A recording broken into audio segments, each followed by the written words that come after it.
कुछ लोगों को मेरे भाषण से उनके सेंस ऑफ एंटाइटलमेंट को गहरी चोट लगी, जिसका असर हुआ कि पूरे इकोसिस्टम ने चीख पुकार मचाना शुरू कर दिया। इन्हें लगता है कि सवाल पूछने का हक सिर्फ इन्हें है, क्योंकि ये प्रिविलेज है। ये वही लोग हैं जिनके पूर्वज पिछड़ों को, दलितों को, वंचितों को बुद्धू कहा करते थे। जो दूसरों को बुद्धू कहा करते थे, आज उन्हीं के घर में बुद्धुओं की भरमार है। ये वही लोग हैं जिनके पूर्वज दलितों, आदिवासियों को समानता का अधिकार न देने के बहाने बनाते थे। ये वही लोग हैं जिन्हें लगता था कि कैसे उनके सामने कोई दलित व्यक्ति कोट पैंट पहनकर खड़ा हो सकता है और संविधान लिख सकता है। बुद्धू मैं नहीं कह रहा, बुद्धू तो कांग्रेस के तत्कालीन प्रधानमंत्री श्री राजीव गांधी जी ने कहा था, वह भी सार्वजनिक रूप से।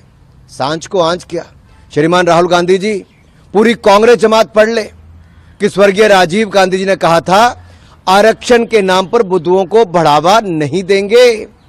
और नव भारत टाइम्स का ये लखनऊ एडिशन का 3 मार्च 1985 और बाईलाइन थी आलोक मेहता की।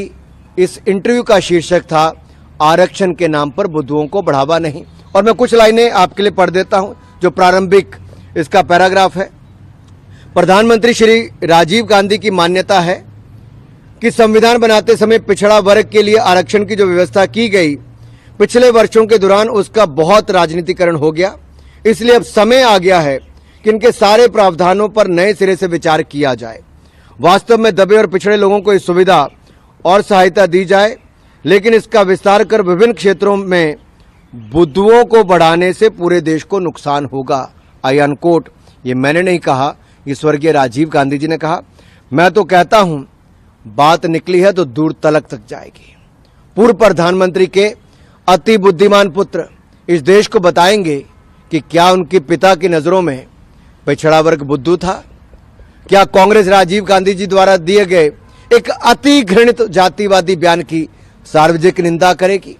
क्या उस बयान के खिलाफ कोई रेजोल्यूशन पास किया जाएगा? जो लोग आज तक लेगेसी की मलाई खाते आ रहे हैं, आज उनके मुंह में सवाल की खटाई पड़ गई तो झूठ बोलकर जगहसाई करवा रहे हैं। 1947 से लेकर कांग्रेस अपने वैचारिक दरबारियों के साथ मिलकर दलित और वंचित समाज को समाज की मुख्यधारा से बाहर करने की तमाम तरह के हथकंडे अपनाती रही। जब जवाहरलाल नेहरू जी से पूछा गया कि दलित और आदिवासियों को आरक्षण क्यों नहीं दिया जा रहा, तो उन्होंने बहाना बना दिया कि उन्हें आरक्षण देने से उनके मन में हीन भावना भर जाएगी, इसलिए उन्हें आरक्षण नहीं दे रहे। नेहरू जी ने तो अपने सारे मुख्यमंत्रियों को पत्र लिखकर बता दिया था कि वह किसी भी प्रकार के आरक्षण के खिलाफ हैं। इंदिरा गांधी जी की भी यही नीति रही। और बीबी प्रसाद मंडल जी, जिन्होंने मंडल आयोग की रिपोर्ट लिखी, इस रिपोर्ट की इंप्लीमेंटेशन को भी राह ताकते रहे। मंडल जी का स्वर्गवास हो गया, लेकिन इंदिरा जी और राजीव गांधी जी ने 10 साल तक इस रिपोर्ट को लागू नहीं होने दिया। राजीव गांधी जी तो खुलेआम मंडल आयोग के रिपोर्ट को लागू करने का विरोध करते रहे।